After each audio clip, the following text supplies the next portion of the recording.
Do we test it? I can see the sound moving. They can hear us. Fantastic. All right, welcome back, guys. Thank you so much for being part of the broadcast or whatever the hell this is.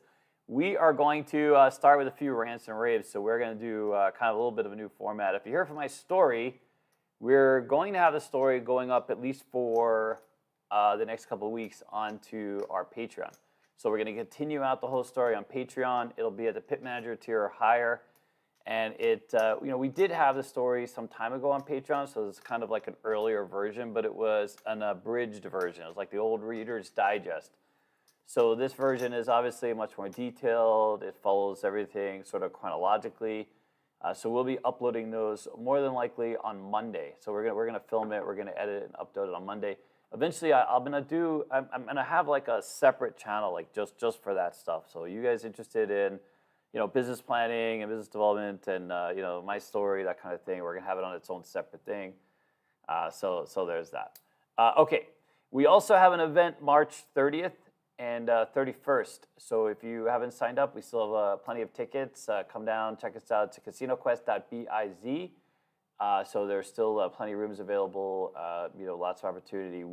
It's going to be a 2-day event. So the first day starts at 4, and the tailgate social at Palace Station. So we're going to play. We're going to do a group poll. There's a merchandise giveaway. We're going to have a special limited edition lanyard for everybody.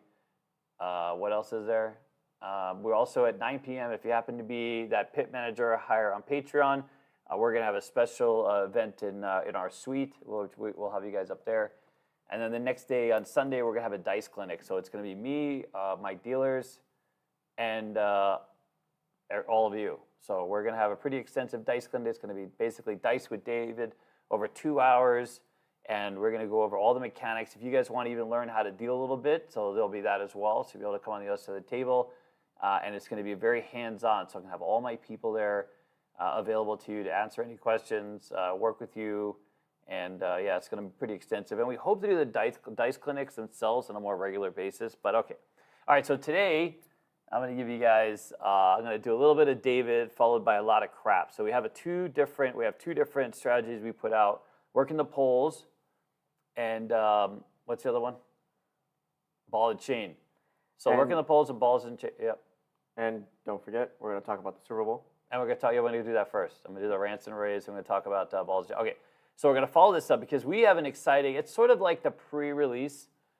It's not even really a release. It's like a preview of the new Crapsy that's coming, and you're going to love it. Those of you who are playing on Crapsy.com, this release it looks absolutely beautiful.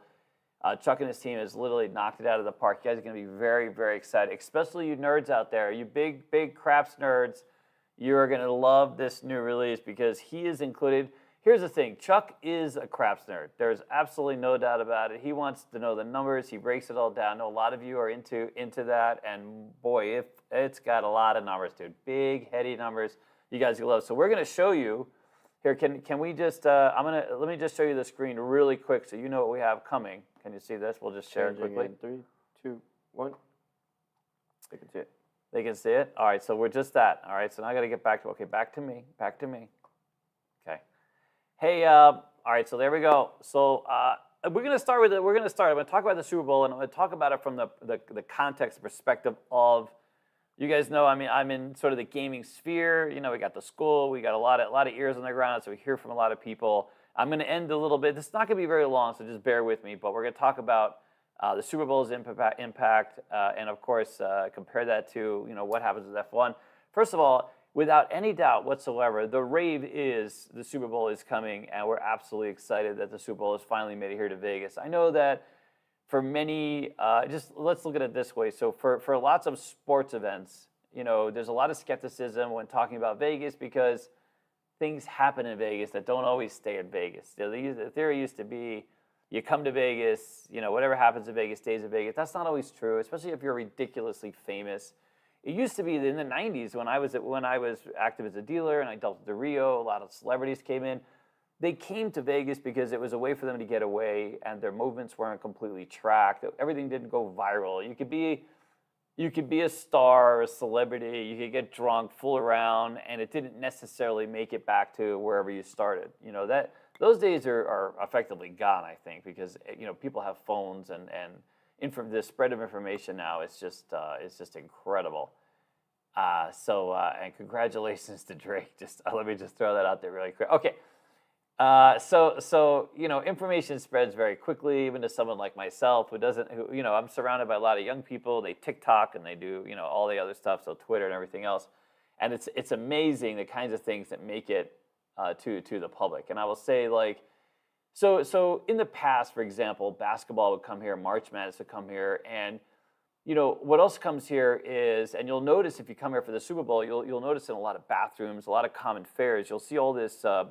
A lot of, I would say, bulletins, about prostitution and the sex that comes with Vegas, and it's there for a reason, because it's absolutely a thing. It's amazing how many people are imported, and feeds into the whole Vegas thing, and it's very unfortunate because it ends up being a lot of minors. It ends up being a lot of these pimps, a lot of these things that go on here in Vegas when we have these big events, and so the fear is that given this. It's a takeaway, and it might come back to kind of haunt the games. But I feel like if there's enough heads up, and you go into this with your eyes open, that you can kind of stay ahead of it, and regardless of all the bad publicity, the fact that this event is here, the good publicity is better for everybody. Anyway, so I'm glad we're over a lot of those arguments, and I know that in the past it was always a thing, but I do have stories, amazingly.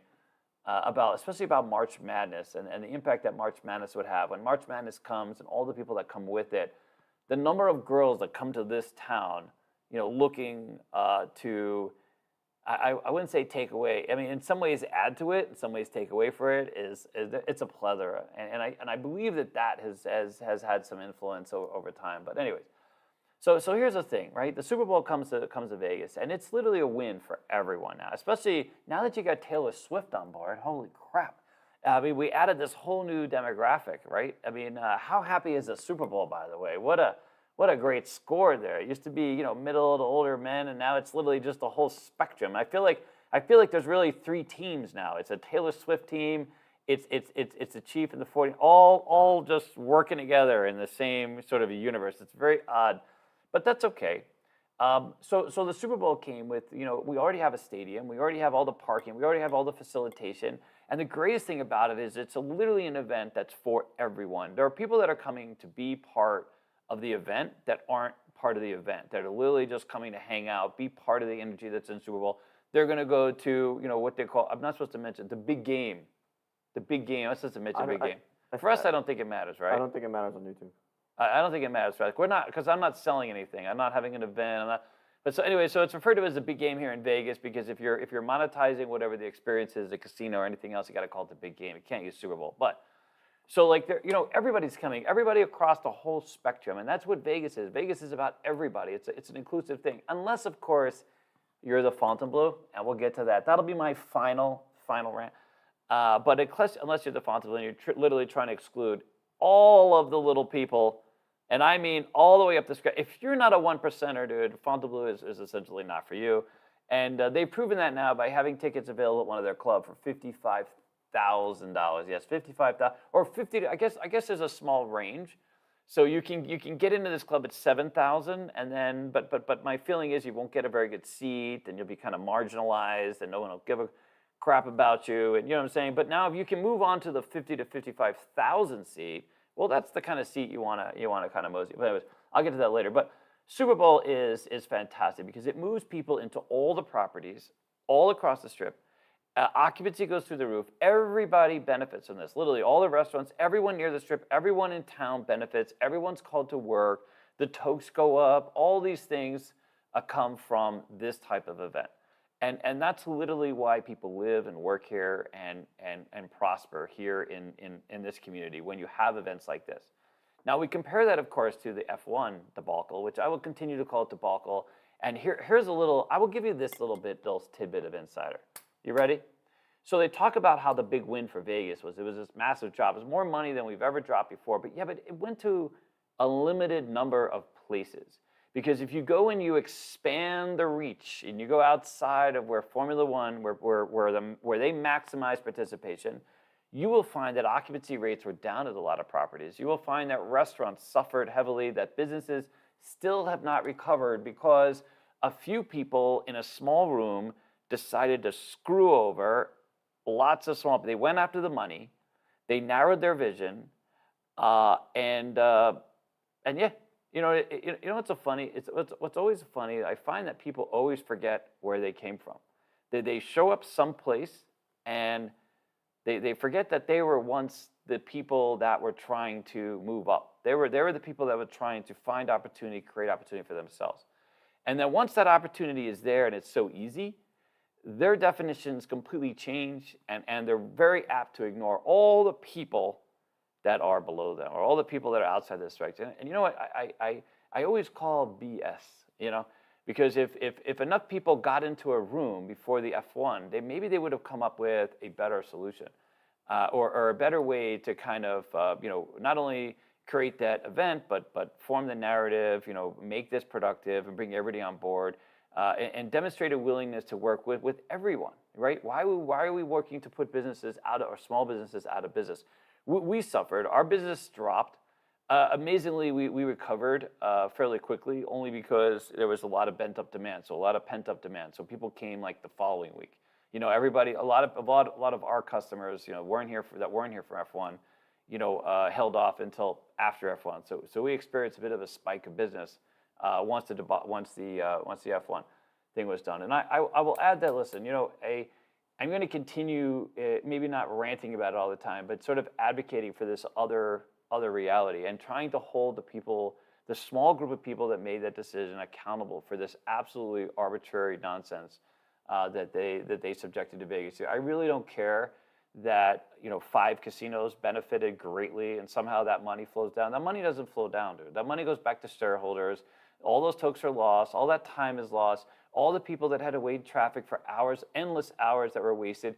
I had to, go to work an extra hour early just to get. And by the way, if I have kids, I got to hire babysitters. I got to do all these things just to get to work on time and make a living and do what I'm supposed to do to exist in this world. So if you're talking about 3 or 4 people in a room, or even if it's 10 people in a room blowing smoke up their own ass, they should have some other foresight. They should be like, you know what? How is the mother living over here going to be impacted? Because if that's a thing, then maybe we should look at some other kinds of solutions. So anyways, it just pisses me off that that's still a thing. And it pisses me off that everybody wants to play nice. Everybody wants to play nice. So, some really big people made these decisions, and now everybody wants to just get in line and just go with it because that's how the world works. Isn't it something?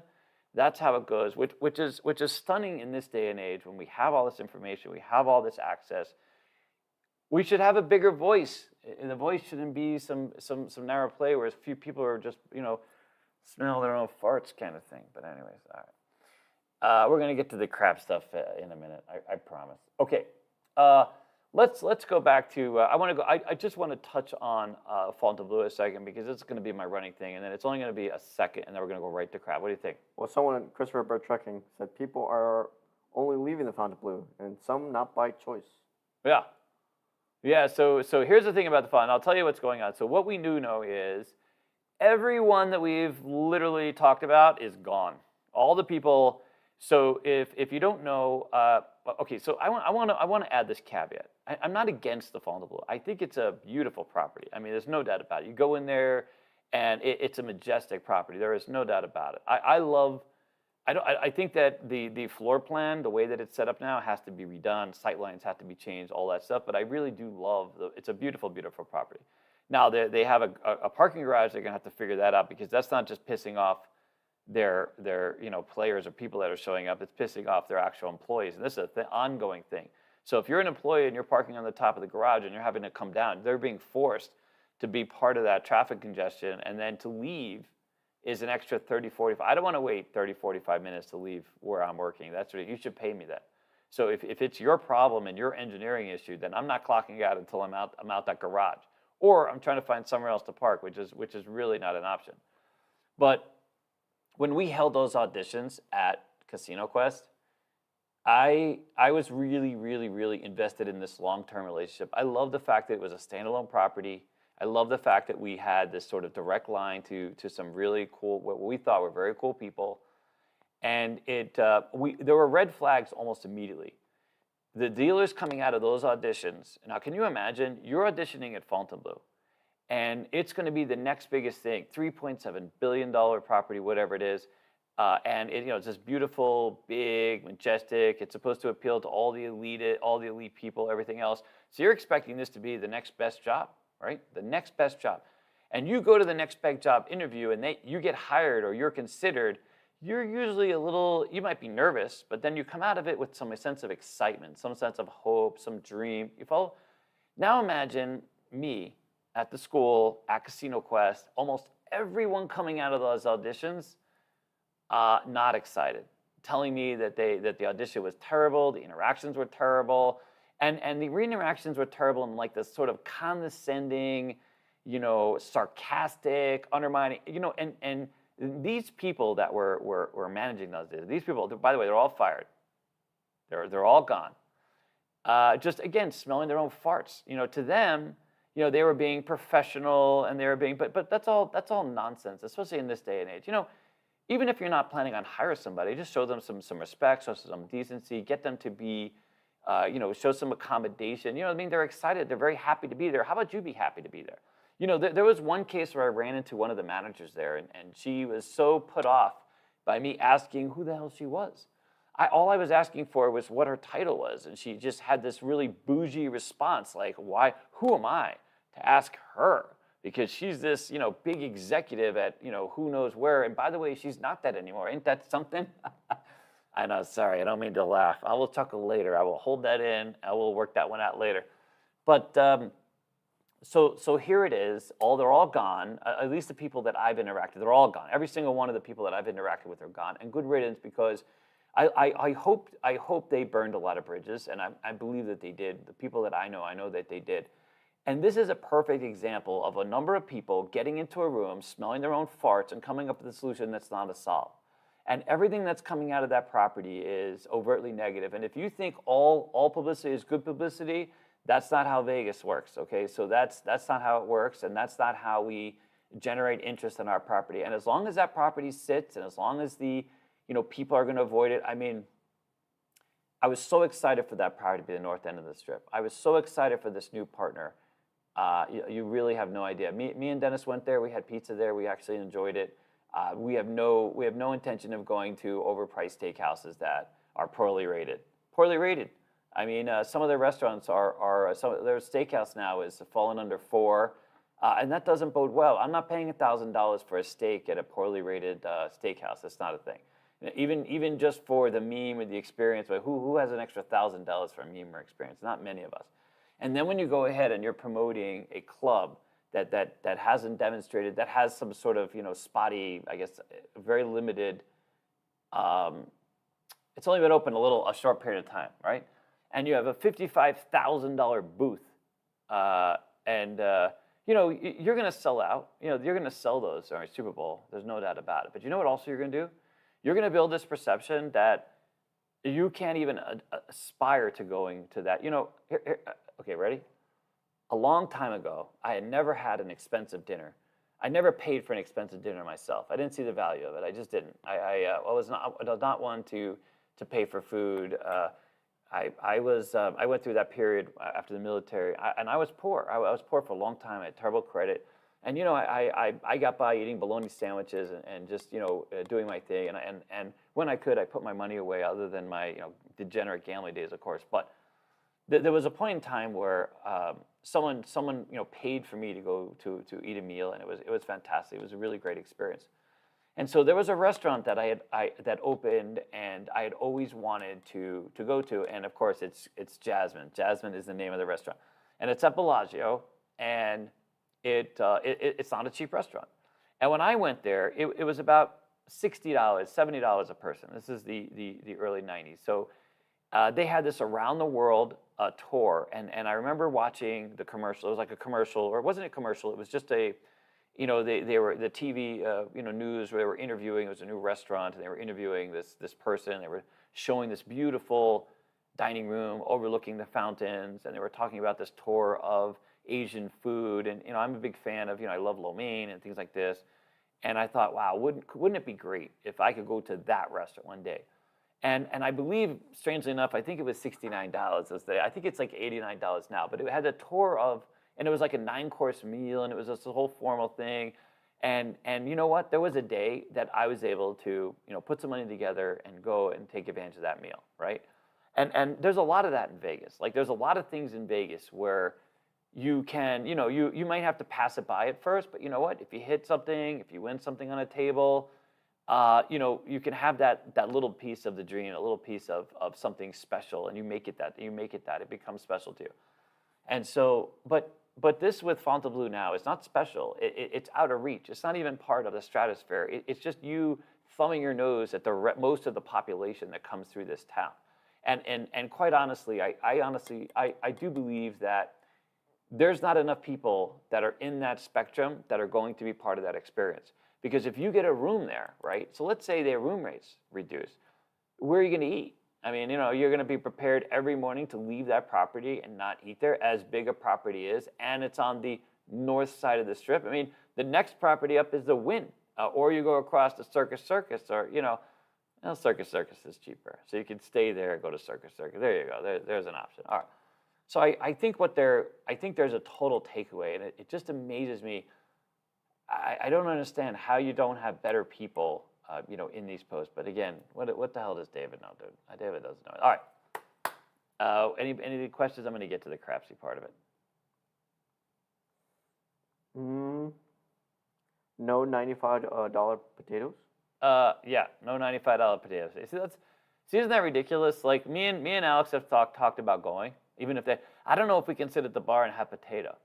But everyone I've talked to that knows food, like, I don't know food. I've only eaten caviar once. I was in a hotel. I think it was the Plaza years and years, or maybe the Waldorf. It was at my rich uncle. We were downtown in New York City, and we ended up, and they served it on some kind of cracker, soft cracker or something. I don't know what the hell it's called, and it was we had 2 types of caviar is what I remember. There were 2 things that came out, and there was a little spoon. A little teeny spoon. It was a little daub, and I really didn't even enjoy it as a young person. I was too young, I think, to appreciate it. But my understanding is it's cold. It's served cold on you know what I mean? So putting it on a hot potato, but $95 baked potato, dude. What the hell is that? Like that's just ridiculous. And I know that they're like, well, but it has caviar. But so what? I'll order the baked potato for $5. Okay, maybe $11, and then I'll order the damn caviar. You know what I mean? I don't know. Listen here, man.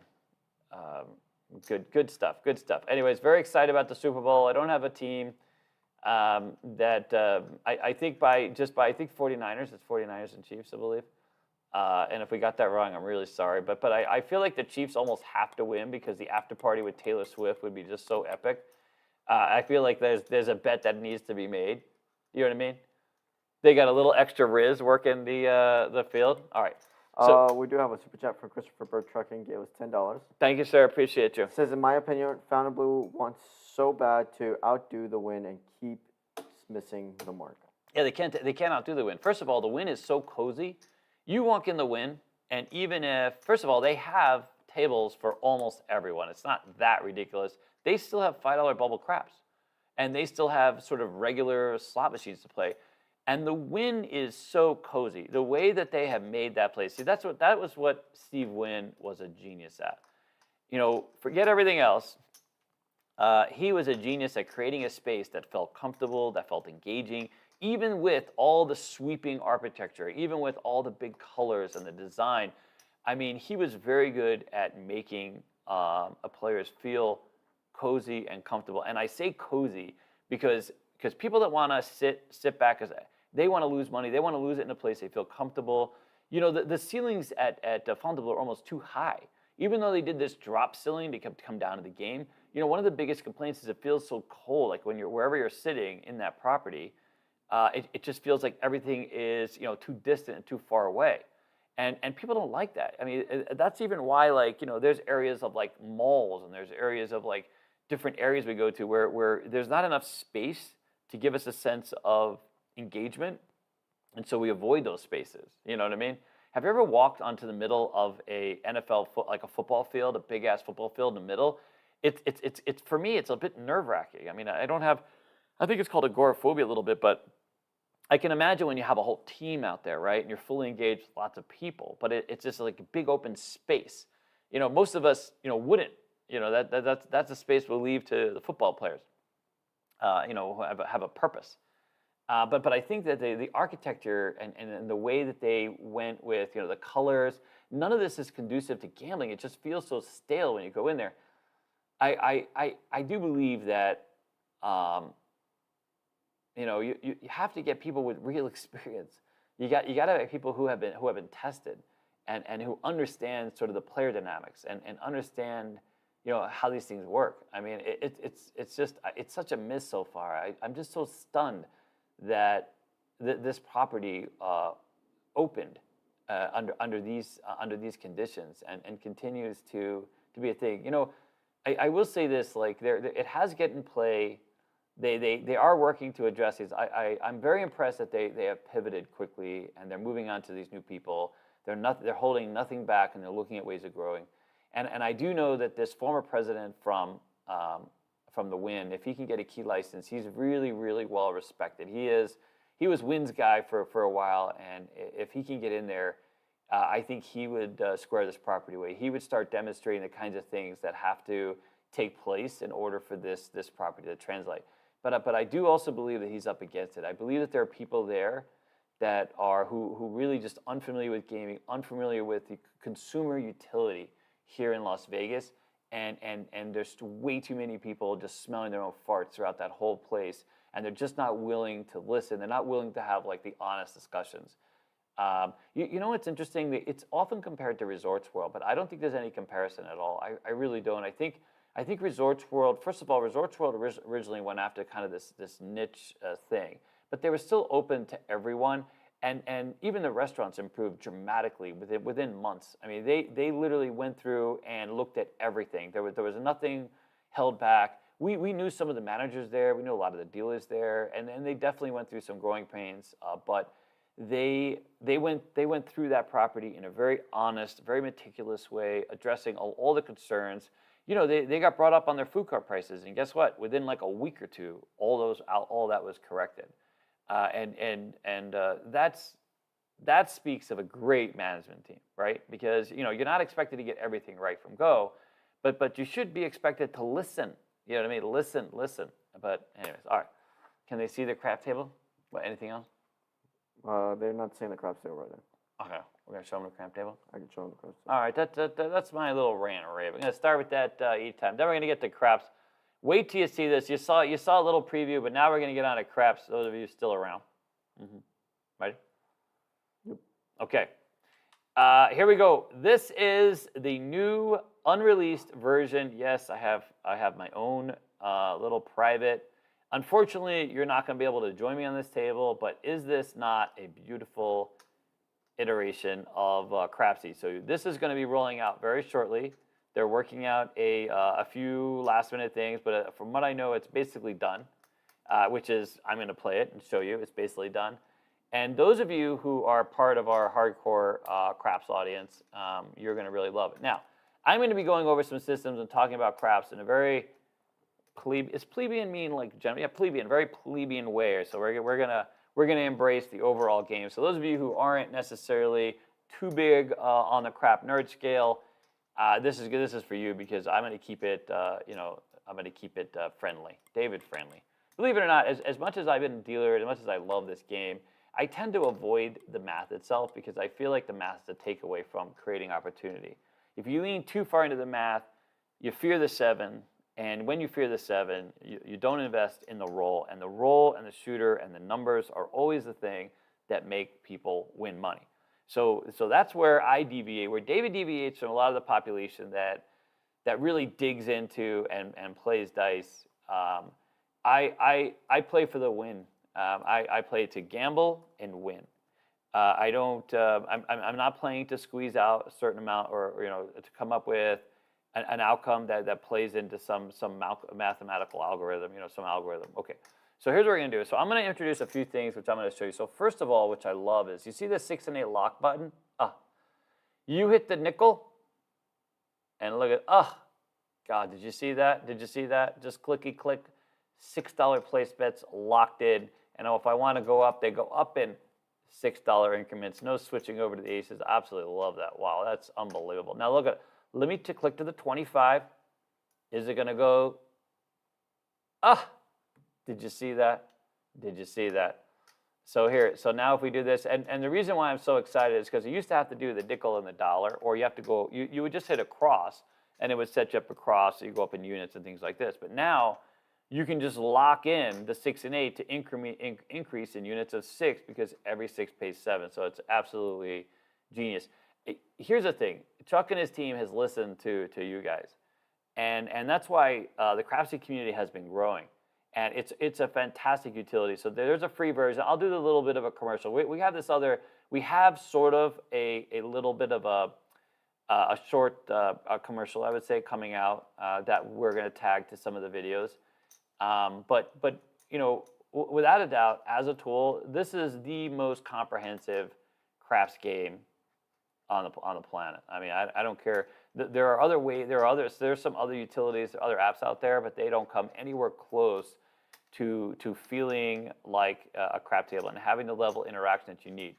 And there is a free version. So there's a free version. There's also a paid version, so you get to play with other people. And we are working on some really exciting stuff for you. So we do have a Crapsathon. That's right. You can't, and we own the domain. So, and we are evolving a crap tournament for you guys that you're gonna love. So as soon as this iteration's out, as soon as we get a handle on how we can set up, and all of you guys that are content creators on craps, by the way, we are going to be reaching out to all of you. To run your own tournaments and play into this tournament that we're going to feed. We have casinos. Yes, we have casinos. And we're going to have real prizes.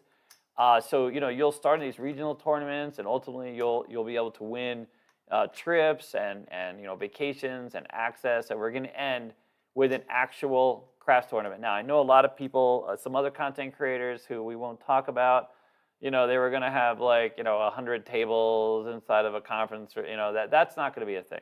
We're going to take over a craps pit at a real casino, and there's going to be some ballers there playing in the finals for real prizes and real money.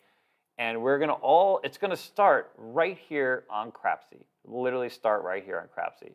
So this is a great time to get familiar with Crapsy, start playing it. Those of you who have Zoom or use Google Meet, this has a better functioning Zoom and Google Meet and a broadcast feature, which I can't really show you. That's not a thing, but just wait. You guys are gonna absolutely love it. Especially those of you that teach. There's a few channels out there that teach people how to play, how to interact with the table. You're gonna love it because you're gonna be able to you're gonna be able to teach. You're gonna be able to have a teaching table and just push out all your stuff. Okay, here's what we're gonna do. You ready? I wanna show you a few things first. The first thing I'm going to do is I'm going to set up $22 inside. So I just hit the nickel. I hit this inside button, and bam, 22 inside. Now I want to show you, look at this, look at this. You see this analyze bets?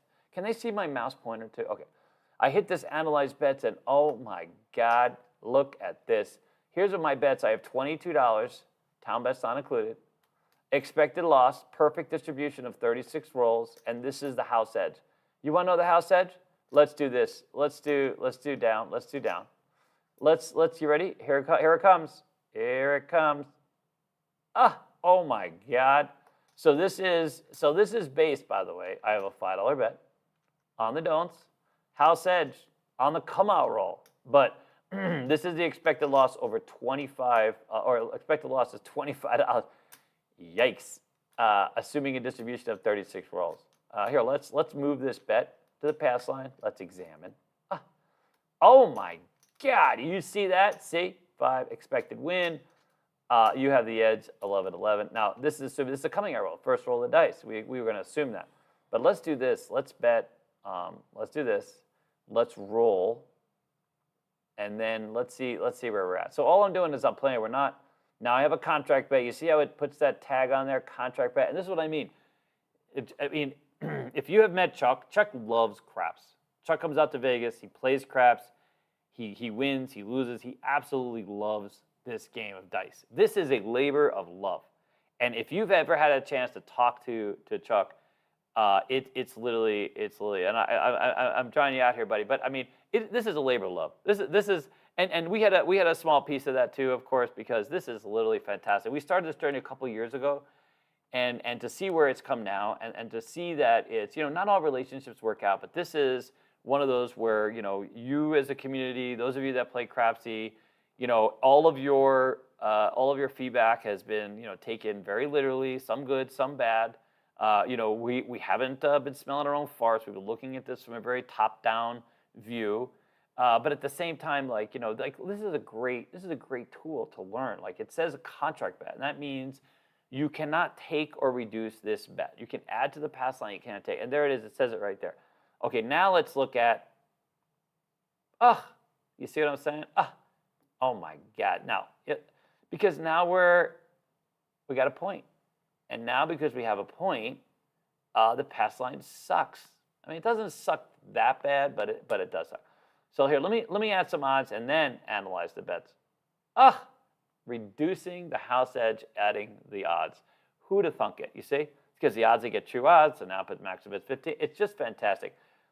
I got to tell you, it's amazing. Now wait until, see, I tried to take away my pass line, but that would be illegal because it's a contract bet. All right, here's what we're gonna do. I'm gonna do 22 inside. I want to show you one more feature. Is everybody excited about this?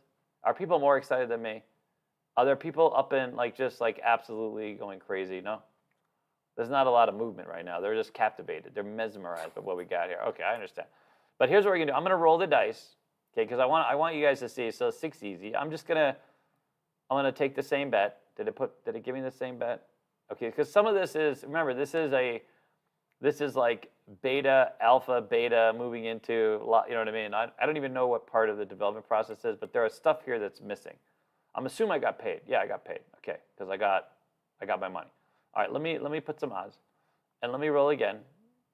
Okay, so it's the next roll is a 5. Okay, was it a 5? No, 4. So it's 6. Now it's 4. Okay, so you see this. So let's look at my bets.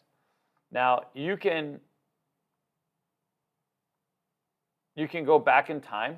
You see this? You see what I got here? Look at this, and you can see how every bet impacted. So right here, I started with the 5 on the pass line. I moved on to the inside. Then I got a 6 plus 7. And then, the hell did I get here? A 4, because I'm not on the 4, so nothing happened. But you see what I'm saying? So I added the odds. You can go back in time on your roll. Isn't that fantastic? But wait for it. It's even better. There is win-loss. You can click on all these. A lot of these boxes are clicky, because I know a lot of you guys fidget and you want more. Well, you get more. So the win-loss report, look at this. High, plus 7. I'm current. I'm plus 7. We're only 2 rolls in, by the way. Now look what I got here. Here is the table rules. I can pull those right up. Table setup, payout rules. You know what the hell's going on. Here's the definitions of these. Look, I'm curious. Shooters, rolls, SRR, SR. And then here. Look at this. Roll statistics. Oh my God, look at this guy. Some of you guys, listen, okay, ready? I am going to just say, Pro Craps, John, dude, you will literally be, because that guy loves the statistics. He just loves digging really deep. There's a few of you. Wayne, there's a few of you guys. You guys, oh my God, we might not see you for a while. You may be off the grid for hours, days. It could be a week. You might have to call in sick to your job. You guys are going to be digging in. He's got the delta. A delta, dude. What the hell? He's got delta, expected roll, the delta. Oh my God, you guys are going to love this. All rows, puck on only. Oh my God, you guys will have so much to talk. You can do, dude, craps and coffee on the delta. Just talk the delta. You could just talk about the delta. It's really incredible what they've done, and everything is so much more visual. It's just fantastic. It's so clean. All right. Let me get to the system. Are you ready? Okay. I'm going to get to the system. So here's what we're going to do. Let me get to the end of the. Let me get to the end of the roll. Let's see. We'll get this outcome going. Up, 7 out. Look at that. I took down my bet just in time. That's what you call a genius, everybody. That is a genius. Did you see that? Did you see the genius of my gameplay? All right. So here's what we're going to do. I'm going to show you guys 2 different systems. One that I love more than Dennis, because that's how Dennis is, and the other system that we both love. And the reason I'm going to put it on Crapsy is because if you were watching the last time we played this system, Dennis was shooting through the majority of it, and so we were unable to execute the system itself. We are now going to try a random number generator, which we hope is a better shooter than Dennis, because I think that that's really the answer. So it's a better way to test what we're trying to do. So here's the thing. You ready? And grab your grab your notes, because this could be good. So work the pulls. So we're going to do work the pulls. And work the pulls works. It starts out very easily. We're not playing the pass line. We're not playing anything. We're not doing until. There's two ways. There's a lot of ways to work the pulls. This is work the pulls on dice. And for those of you who play regular craps, the pulls would be a 4 and 10. If you're playing crapless craps, I'm guessing it would be the 2 and the 12. But God bless you. I feel like that's not going to work out as well. But hey, maybe someone gets stuck on 2s and 12s. Okay. So working the pulls is betting quite literally betting the 4 and the 10. And what we're going to do is we're going to come out on the fantastic. So we're on the 4. Now what I want to do is I'm going to do the buy star. Okay, so we're going to do a place for 15, which is fine. Now, if I was playing work the pulls, I would 100% play this at a Palace Station or a Durango or in station casinos or any place that does auto buys starting at $10, because you get $19 instead of $18. In this case, a $15 bet would get you $29 instead of just $27. So and those dollars add up. That's more cocktails right there. Okay, so now what we're looking at, it's very simple. It sounds a little out of sorts because everyone's like, why would I just bet the 4 and 10 when I have 18 ways on the inside numbers? The inside numbers being 5, 6, 8, and 9 because the 4 and 10 pays so well.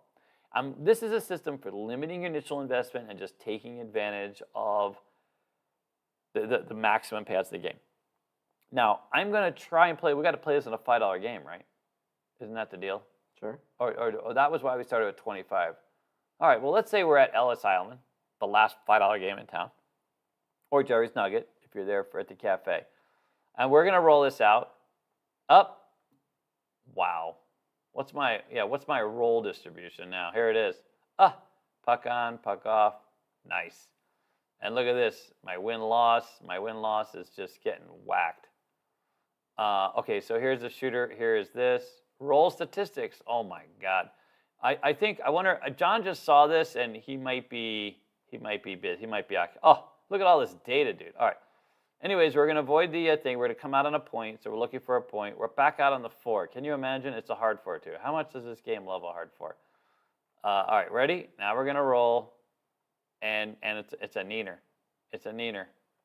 It's a neener, eeny, weeny, neener. 7 out. Huh? Thanks a lot, Chuck. Thanks a lot, buddy. Could have used a better shooter. Okay, well, the idea is if we get a 4 and 10, which eventually we will, we're going to use that money to invest across. But until then, we're just waiting. We're waiting. And you guys will be like, you know what? It's the worst system I've ever seen, David. Thanks a lot for showing it to us. I want to turn my bets off. There we go. Turn my bets off because we're coming out now. Are we coming out? Am I behind the roll? Where's the puck? Puck is off. All right.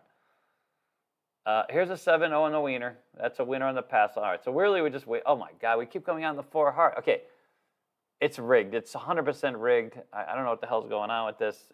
I should shake it. Can I shake this? You can shake it if you want. I mean, I don't know if it's going to do anything. Really? Can they? Back on the 4 easy. See, I got paid. So here's what we're going to do. You see how I got paid? Okay. So I collected $27. I should have been plus $27. See this? Plus $27, right? See that? Plus 27. Isn't that fantastic? Just if you're ever confused what the hell happened, you can see right here, a 4 hit. This bet won you $27. It's that easy. And you can even take like a screenshot of it and send it to somebody and tell them to, you know what I mean? Get with the program. All right. Here's what we're going to do. We're now going to go across, right? So what we're going to do is we're going to take all these down. And now we're going to, you see that? Right to $6. Oh, my God. That alone is worth the $5 a month, dude. Holy crap. If you just upgraded that, that is big. All right. Okay, ready? Now I'm going to turn my bets off because we're coming out. Okay, they're off. Now, if you didn't notice already, I paid for all my acrosses. I'm basically paid, right? Did you see what I'm saying? I threw in 1 nickel and I'm down with the $30. I'm just living la vida loca. And now the thing is all we're doing now is we're coming out. And again, it's always about numbers. And now we're going to power press collect. And so let's do that real quick. And then we're going to show you the next iteration. So now we collected a 9. All right, and now we collected 7. So luckily for me, I don't have to refer back here because I've been dealing a few minutes. So we're going to go to 15. We're going to throw in $3. We're going to go to 15. 2 craps. If we were on a crapless table, that'd have been exciting. 6 hard. How much do we love the 6 hard? Now we're going to throw in a nickel. We won 7. We're going to throw in a nickel, right? Because that'll give us 12 to press on to 6, which is, let me wait for it. Right to 18. Jesus, it's so easy. 5. We're going to go up 5, 15. You guys are checking out. This is the up, and there she blows. See? What's my delta? Oh my God! I quite honestly these numbers are foreign to me. John will get a hold of these. I'm gonna have to watch John's channel just to understand what the hell I'm looking at. You know what I mean? I'm gonna have to, John. You're gonna have to schedule if he's out there, he's gonna have to schedule a time for me to watch his channel so he can explain to me roll distribution, all of it. All right. Well, the roll distribution is clear. This yellow line means something. It's what the expected outcome is, and so right now. The 7 is outperforming all the other numbers, just so we're clear. All right, so I'm going to show you a different version of, and we're going to just keep these on, dude. We're going to play $50, and we're literally going to play this on a $10 table. So $25 each. We can start at $50 on the 4 and 10, or $25 each, 4 and 10. We're going to roll this out. 8 easy. Nobody cares. We're looking for 4s and 10, 5s. Nobody cares, or at least at this point. Then another 5, and now you're all like, what the hell, David? Another 3 5s, dude. Oh, my God. That's triple Lux. It's a neener. Watch. I'm going to roll inside numbers for the next half hour. We're going to miss out on winning. Oh, my God. That's 4 5s. 4 5s, everybody. There's the 4. Okay, now we got the 4 easy.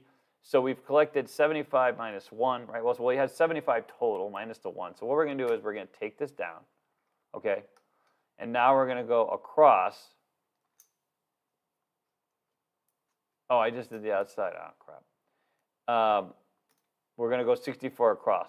Okay, so we're taking down. Now we're going 64 across. So we're technically out of the hand. Another 5. That's 5 5s. That's going to go to a quarter. Now we're going to go 6 5s. Oh, my God. We got to collect that. We got to collect that. Put that back in there. I started with $1,500.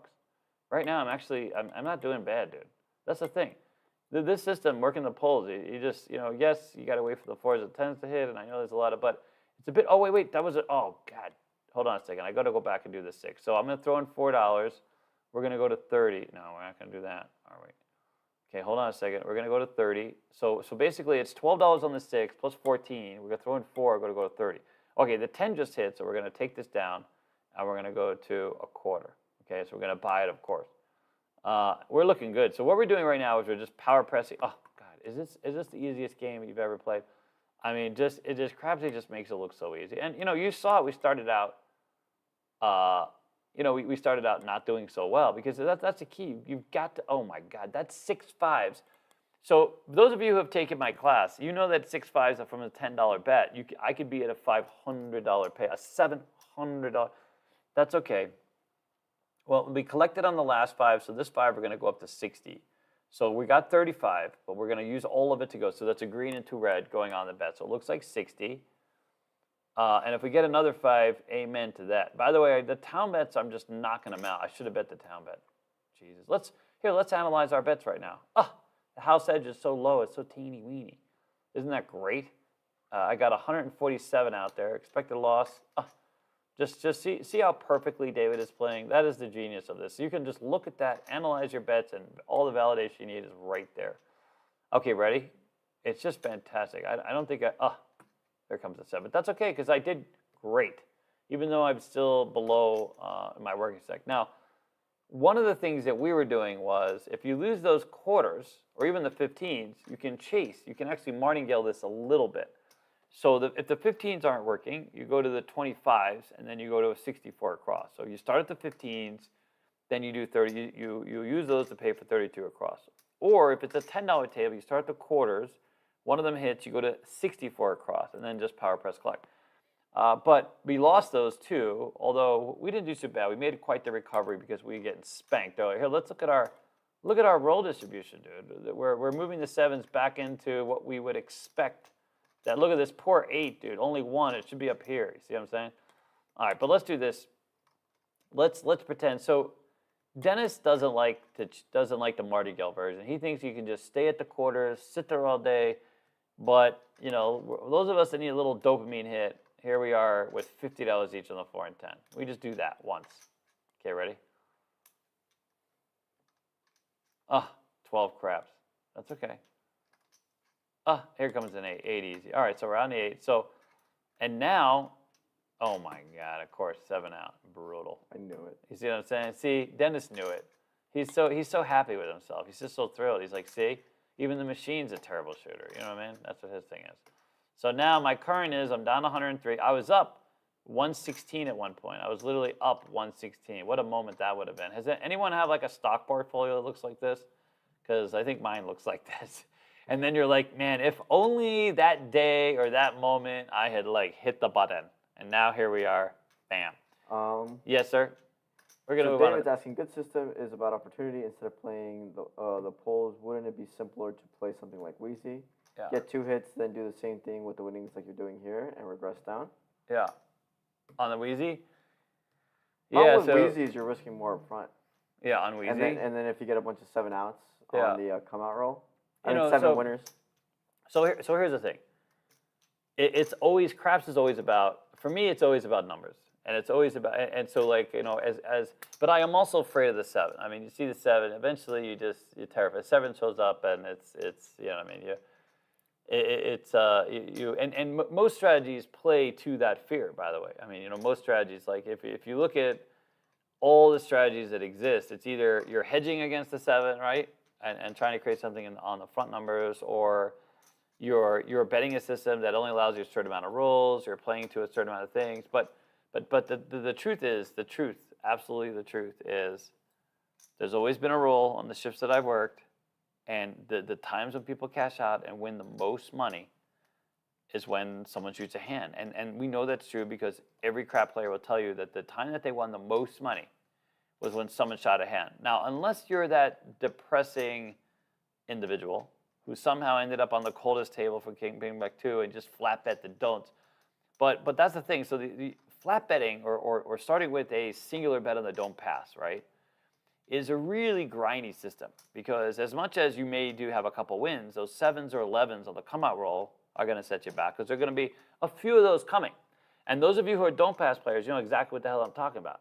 And then what happens is you're grinding out all these wins in the don't pass. You're up a few hundred, maybe even 1,000, depending upon how you're scaling those bets. And all of a sudden, someone comes up, rolls a hand, and now you're right back to where you started. And guess where you're at? Looking for numbers.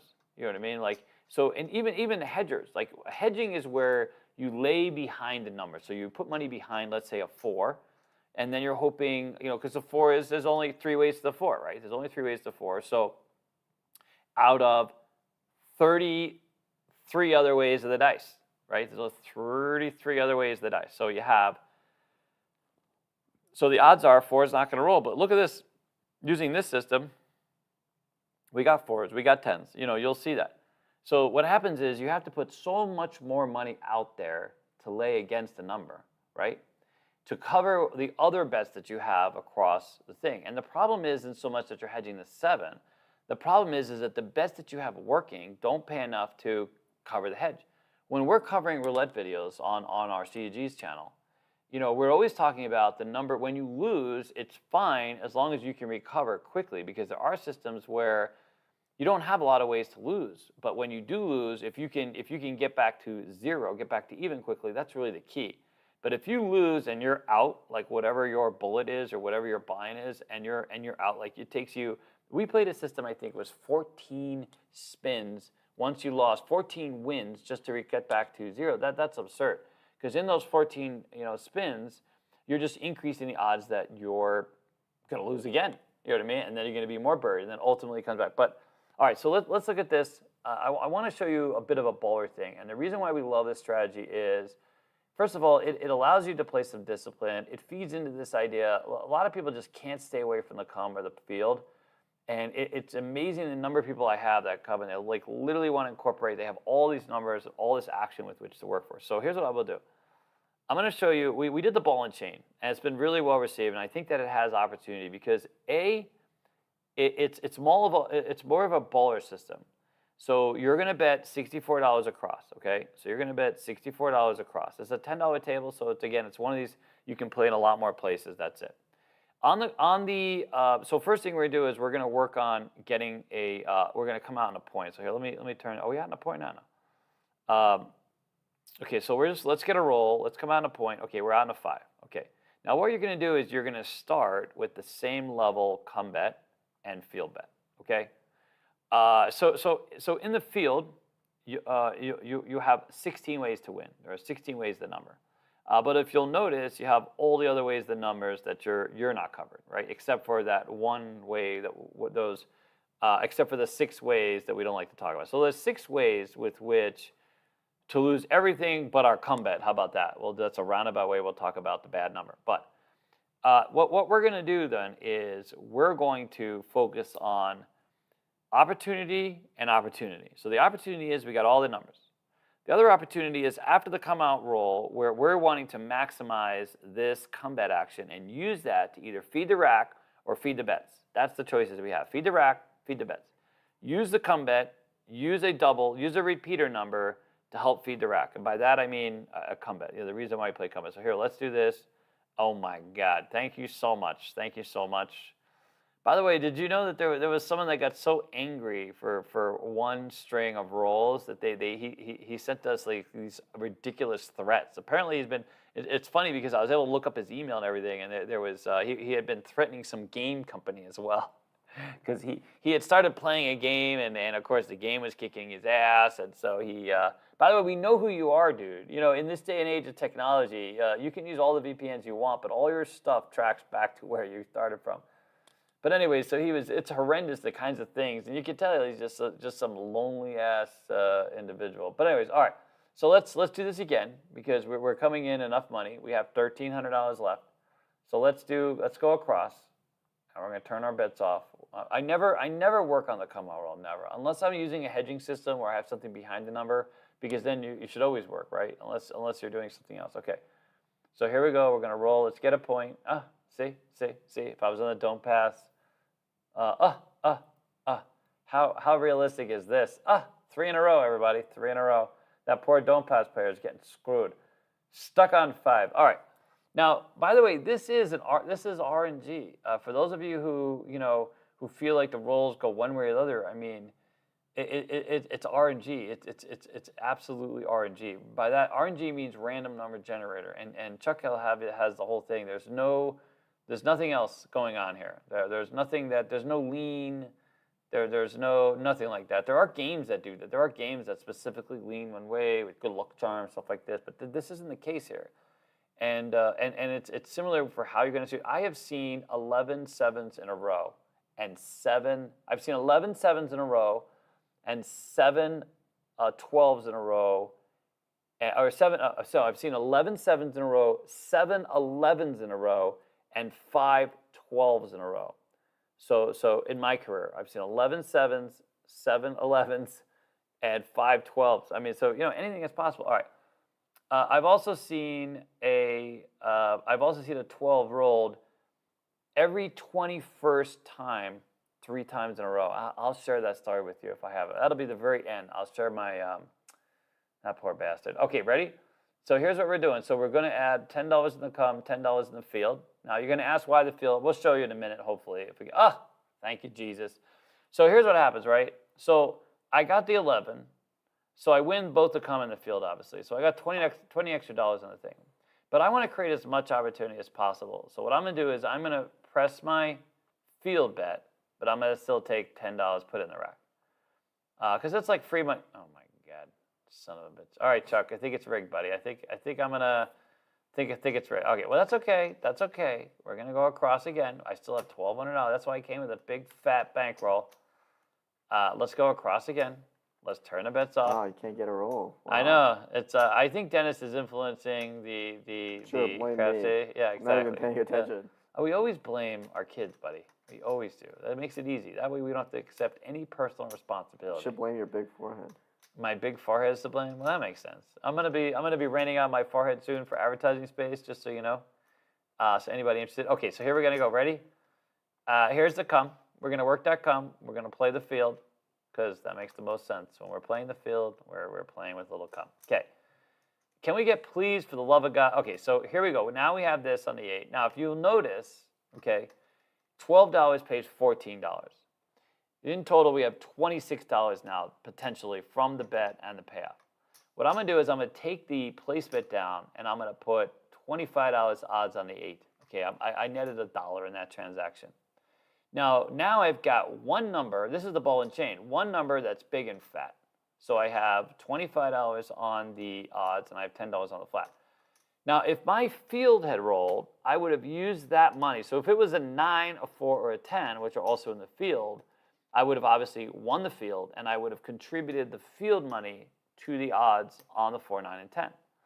And primarily, like, here's the exception. So the 5 and 9, right? But the 4 and 10, they pay 2 to 1. So hitting those is fantastic.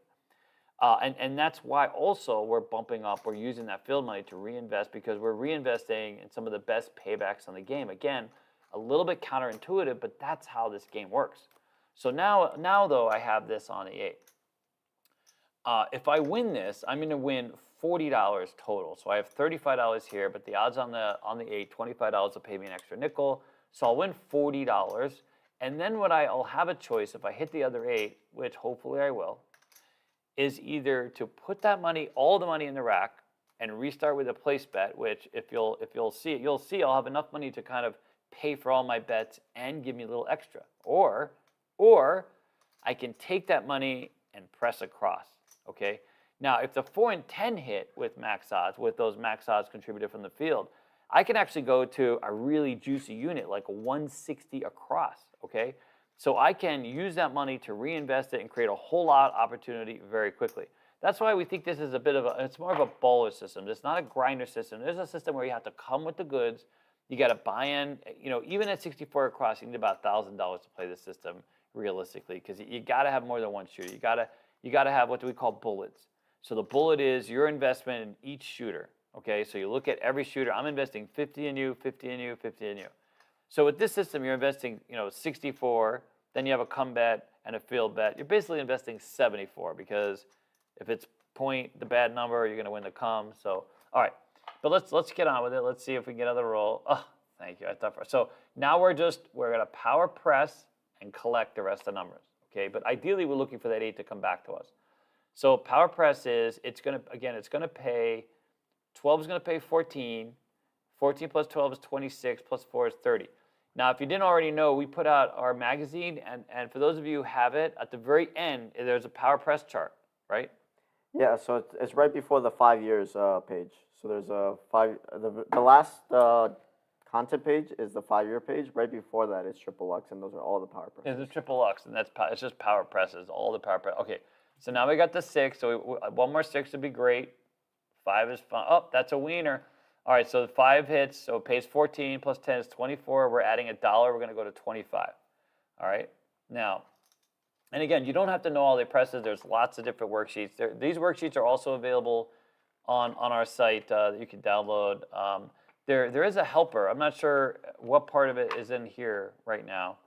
Okay, so here, this is that magazine. Yay, we're a magazine. There's a digital version of this, so you don't have to get that. We have a physical version now too that we print. And then inside of here, this is a misprint, by the way, so just excuse some of that. But and then this is the chart. This is a pressing chart. So there it is. They all go up to 1,000.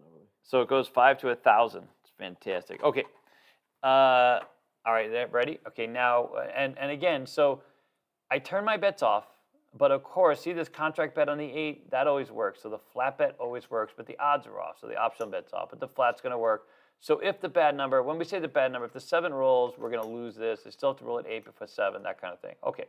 Thank you, MB, for the 5 gifted memberships. Oh, thank you, sir. Thank you, MB. Okay, good? Yep. Yeah, that's fantastic. All right, ready? Boom. 6 easy, so that's fine. So we're on the 6. And the other great thing is now, let's analyze these bets. We've lowered the house edge under 1%. And this is, look at this, roll distribution for you guys. I know there's a whole bunch of channels. You guys have, Pro Craps and a whole bunch of you with the, what's it called, the Craps community, that one community that they all play. I don't know if you guys are, Craps Nation? Craps Nation. I see you guys. I don't know if you guys are all part of that anymore, but I have been sort of anonymously, I get around a lot of and I see you guys like playing off all your tables, and I see all the statistics. I think it's quite honestly, it's just absolutely brilliant. I talked to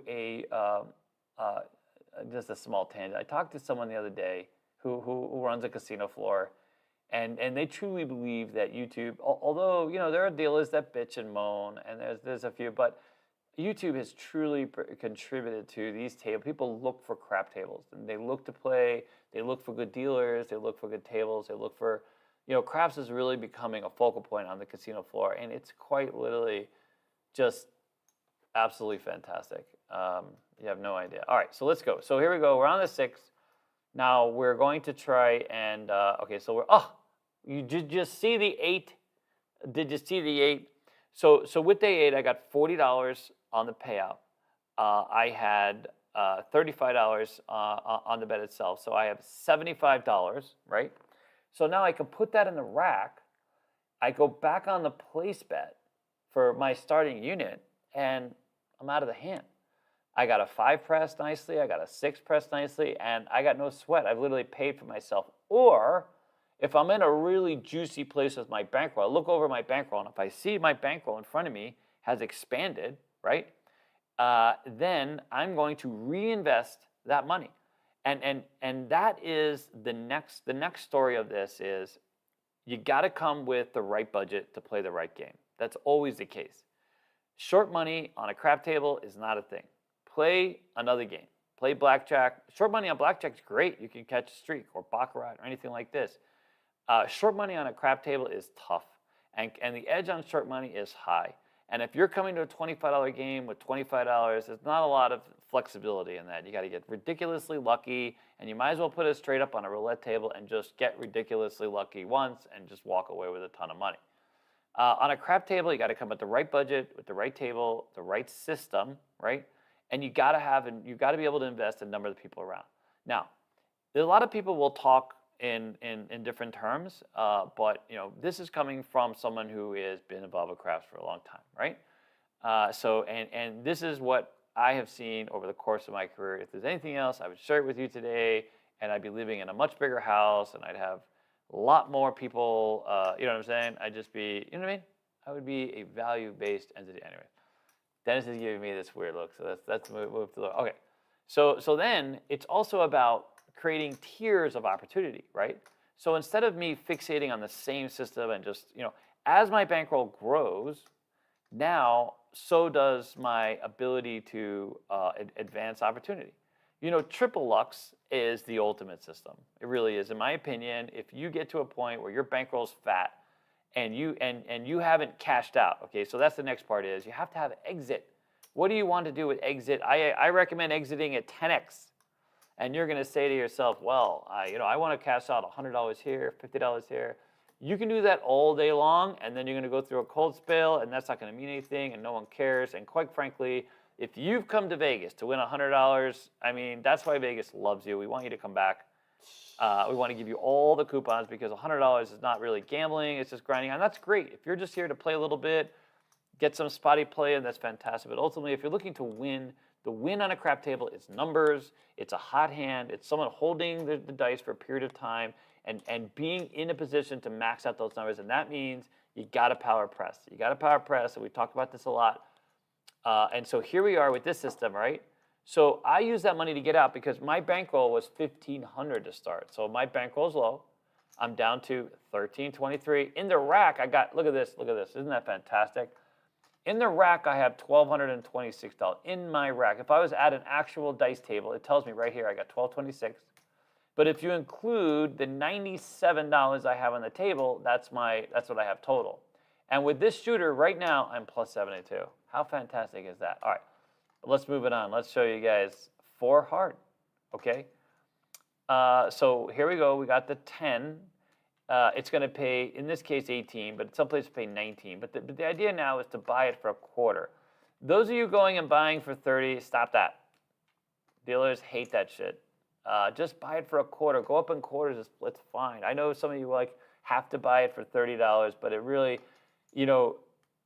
unfortunately for Vegas right now, the quality of crap dealers is low, but they're learning. There's a whole new generation of crap dealers coming out of my class. We have this huge class every 5 weeks. By the way, thanks to Station Casinos, they've been sending over this whole groups of people to train with us, and the class is evolving. We have this online class that's coming out very soon. You guys will be able to participate in if you're looking to be either a dealer or you want to have a really, really, really substantive learning experience. It is epic. It's a 92-page. It's going to be so. You wait till you see it. We are literally investing so many resources. You have no idea. We are going broke creating this craps class for you. You have no, because we believe that once it's released onto the world, it'll be a fantastic thing that everyone will truly believe, but truly love. But dealers love easy units, easy checks. Here it is. This 1/4 green one is going to pay 2 green ones instead of 2 greens and 2 reds, and then you guys are going to 90 and stuff like that. If you can, for it's a dealer-friendly press is $25. Okay. All right. Let's get another roll. Come on, give it to me. Here you go. There's a 5. So I haven't gotten paid on the 5 yet. I don't think so. But guess what I can do? Wait a minute. Where's the one where? Okay, here. Roll this. Wait. Oh my God. Which one is it where I can see? Here it is. Yeah. Here it is. Oh, look at this. So here it is. I can see I collected on the 5 there, right? Let me go back in time. Oh wait. Back in time is this way. That was the press one. Yeah, I hadn't collected on that yet. Okay, so that was the first time, right? Because we went to Power Press at 25. Yeah, see, I can go back in time. I can see everything I did. That's fantastic. I mean, you can go back in time here, but I can go back in time very visually and see what transpired on the board. You know what I mean? What was my benefit? And then I can look up here at plus 20 and 20. Oh, it's fantastic, man. You guys again. I'm just so happy for you guys. Oh my God. All right, let's get this roll. All right, 4 easy. Perfect. So we're going to put that in the rack. Now we're just literally, this is just fantastic. Another 5. But see, we just collected on the 5. So this is where, now I go to 60, and you'll have dealers, moan and groan, $60. They're not used to $60. It's not a $60 placement on 6 and 8. It's 60 on the 5. It's going to pay 84. Okay. And there are some dealers who will mumble and grumble, but that's okay. Get them used to, some healthy bets because we have a plan. And the plan is to take this bet to 125. Listen, it paid us at $25 for the first time. Then it already did its job.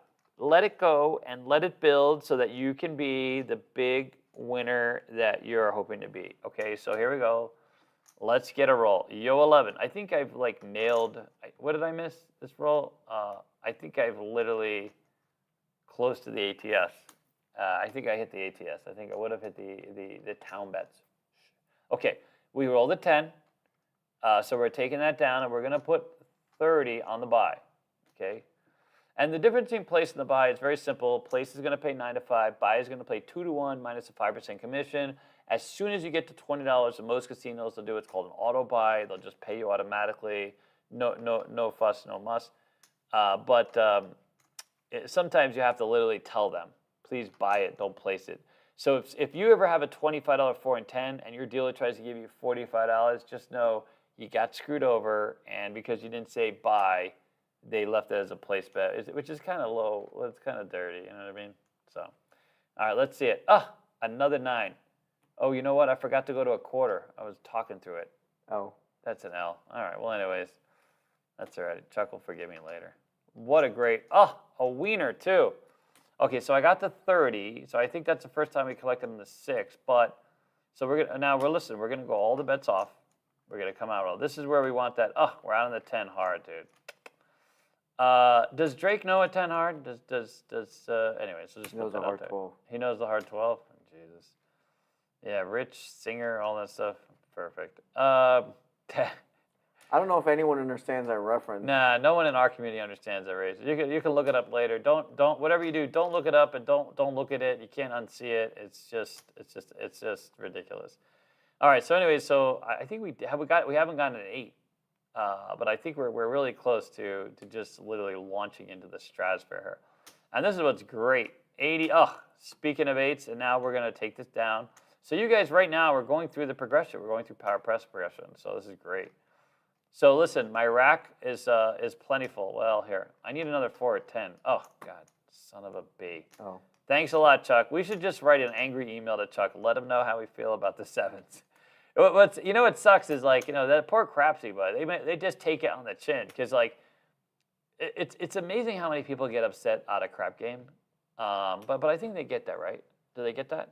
Yeah. Yeah, they get that. All right. I want to share a story with you about being upset at a crap game and limiting your exposure a little bit. Well, so I had this guy come up, and I've shared this story a few times. I've shared this story with some of you. So this guy comes up to the table and he buys in for a stack, okay, a stack of red.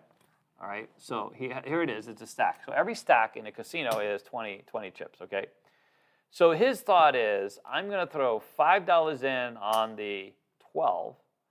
And it's going to pay me $155 in down. Where this is where I was working. Actually, it was going to be $160 in down. It was a 32 for one joint. It was the last place in town, Texas Station, by the way. But so he would say, listen, this is a $100 buy-in. I'm going to buy 20 of these, okay? And I'm going to throw in one $5 chip on the 12, and I'm just going to taste the 12 for 20 rolls. And so, by the way, if you're ever going to do that, you know what you should do? You should hurry your ass over to a roulette table and bet straight up. You get paid better. You get 35 to 1 straight up. You're only going to get 30 or 31 to 1 on a crap table, and it's a one way out of 36 ways of the dice. You follow? Like you see the connection. Math. You know what I mean? Like if you're going to bet straight up and you're going to chase a straight up number, run to roulette. Do that. Okay. Crap tables are prop bets are literally printing money for the casino. There's your hint. Now, a lot of you can't get away from it. Side Sam didn't get that name for betting, not betting on side bets. You know what I'm saying? But we understand. MB? Gave us a Thank you, $10 super chat. Oh, thank you very much. Said, siete y fuera. 7 out. That's 7 out. Yeah, I used to use that. Good for you, buddy. Yeah. Siete fuera, right? Siete, right? Siete fuera. 7 out. You say y fuera or siete fuera? We're learning. We're learning. Anyways, all right. So here we go. So here this guy, he comes up to the table. He's a really nice guy. So let's do the caveat of this. Is I knew this guy. He would come in. He was a daily. He was a local. He would come in. We would talk. And he loved betting props. He loved working out systems for horn bets and for just prop bets. He's like, listen, I'm going to bet this, this, and this. I'm going to parlay it. And meanwhile, he never really won all that much money. I think there were a few times when he walked away a big winner. You know what I mean? $300-400, whatever the case is. But he was convinced the secret sauce of a crap table was betting props. So here he came in, $20. Okay, so he's got $100. So he bets the 12, bets the 12, bets the 12. 20 rolls go by, no 12. Roll 21. So he exhausts his 20. And he's standing there, and roll 21, of course, I've already given it away. 12 shows up. So now he's like, his genius to this is to 5-time martingale. So give me that stack of green, will you? So then he comes up with a stack of green checks, which, as I just explained, a stack is always 20. Okay, so a stack of green is $500. Okay, $500. Okay, can they see that? I don't know. Are they looking at me now? They can see that? Okay, that's 500. So now he's going to do 20 rolls with the reds, no 12. Roll 21, 12. Now he comes in stack of green. Now he's in $600, okay? Now, this is going to pay you $750, actually $800 and down where I was working, right? So it's nice return. Even if you're in the 600, it hits towards the end. It can't be that you're going to get a 12 every 40 rolls of the dice, right? That just got to make sense. So 5-time martingale is on the quarters. You can only imagine. This is like, it's hard to stay ahead of the anticipation on this one, but it gets great. So remember, I know this guy. We've had, he comes in, he only plays with me. We banter, we talk. I could have told you where he worked, what he did for a living, all this stuff. And but now he's in another 500. And money and gambling just changes people. And as far as I knew, he hadn't drunk. There was no drinking. I was working a day shift. At the time. Was I working a day shift? Maybe early swing he was on. Okay. So he goes and he's, 12, no 12, 20 checks in. Okay. So I, being the rub it in your face kind of dealer and thinking that we're, kind of friends, which I didn't realize, this was kind of like a douchey thing to do, I'll be honest. I had a stack of black checks right there, ready to pay out to this guy. And so I went ahead and said, just to be funny, on what would have been the 21st roll, I said $2,000 any 12 for the dealers. And he looks at me and he's like, yeah, it's no way. The only way that's going to happen. Now, oh, by the way, he's the shooter the whole time. He's shooting his own mess. He's got money. He's got whatever the minimum, $5 on a pass line. He's literally shooting the dice this whole time. So it's his dice. He's shooting them. 20, no 12. Roll number 21, 12. Another 20, no 12. Roll number 21, a 12. And I am, so the stick person is looking at him, and he is about as mad as you could ever imagine a person can be. And he's looking at the bet that I put for the dealers, and because I explained it, and he's telling me, he's using words that I can't use in a filtered environment, and let's just say he was really, really not happy. And I'm pretty sure our friendship was over.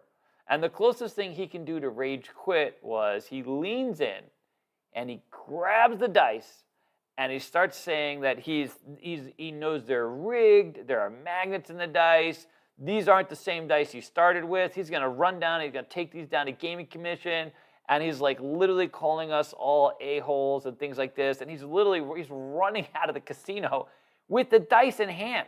Now, because he had made such a commotion, he was like just beside himself. I mean, it was like a switch had flipped in his brain, and he wanted to jump across that table and tear my throat out.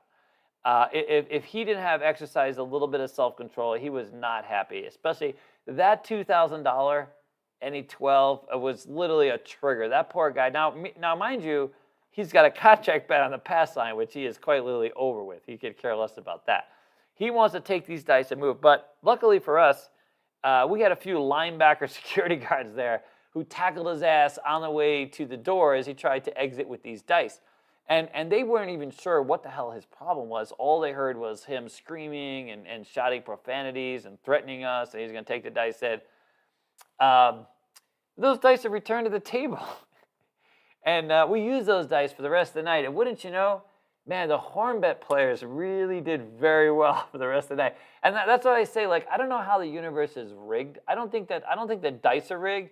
I think sometimes the universe can be rigged. I really do. And I think there's a lot of people out there who agree.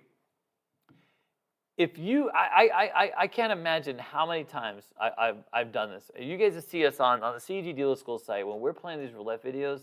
And Alex gets really frustrated when he gets all his money taken. Like, it really does frustrate him because he's trying to, he'll see a system, he'll print it out, and he falls in love with it. He played it at Casino Quest or whatever, you know what I mean? He falls in love with the system, he brings it here, he wants to share it with you guys, and it means something to say, hey, this is how the system worked out, and this is the system I loved and everything else. And of course, it can't win. And then on the flip side of that, as he gets more frustrated, my numbers, the donks are coming up just more and more, and that's true in the casino environment. It's just unbelievable to me. I don't know what the hell it is, but it's like the polarization of the world. The minute you go on tilt, and the minute everything sucks, and then there's always some ass next to you taking advantage of the suckage that is your life. I experienced this many times. I remember there was a time I was on a blackjack table. This is at the Mirage many, many years ago. And me and a friend of mine, we sat down at a blackjack table, and I brought in for my ever-present $300, and it was like a $10 game or $15 game. And so I'm on third base. He's sitting in the middle of the blackjack table, and we're playing the same flippin' shoe, dude. We're playing the same flippin' shoe with the same flippin' dealer. And I can't turn, I lose literally my $300 inside of 10 minutes. It was unbelievable. I just couldn't believe it. Meanwhile, my friend wins damn near every hand, every double down, even with like on 11s, he is going to get the 10. I get an 11, I get a 3. You know what I mean? I mean, it's just nonstop. So my friend, so we're there, okay? I'm in $300. My friend's in about the same thing. And meanwhile, he's up like $2,000. He's won literally every bet he's gotten a hold of. And I'm sitting there. He's my friend. And I'm like, listen, I'm out my money. And I didn't expect to be out so quickly. You know what I mean? Like, I'm just going to sit here and watch you play. And then we got to go eat. And so he wins. So I don't know how much he wins, but it was thousands of dollars.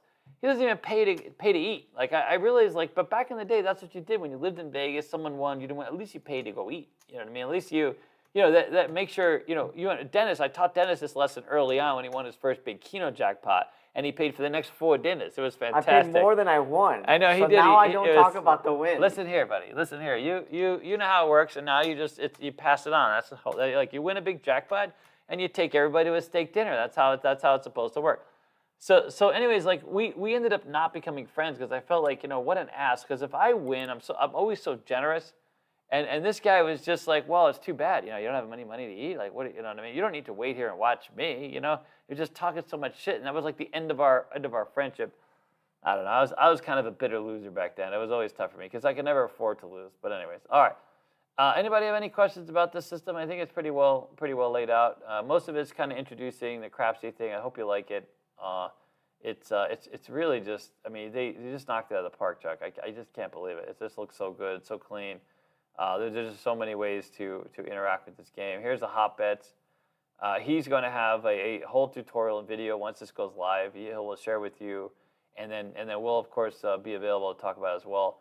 We're going to feature more and more craps. That hopefully the very next time we do this, we're going to have everybody contribute, everybody part of the role. You guys can see just how powerful this whole system is. All right, good. We're at the end of our. All right, guys, thank you so much. I really appreciate you. You don't forget we have an event March 30th, 31st. So we look forward to seeing you guys there. And off to Keno to unwind. Quite literally off to Keno to unwind. And Bye. the truth is. Bye.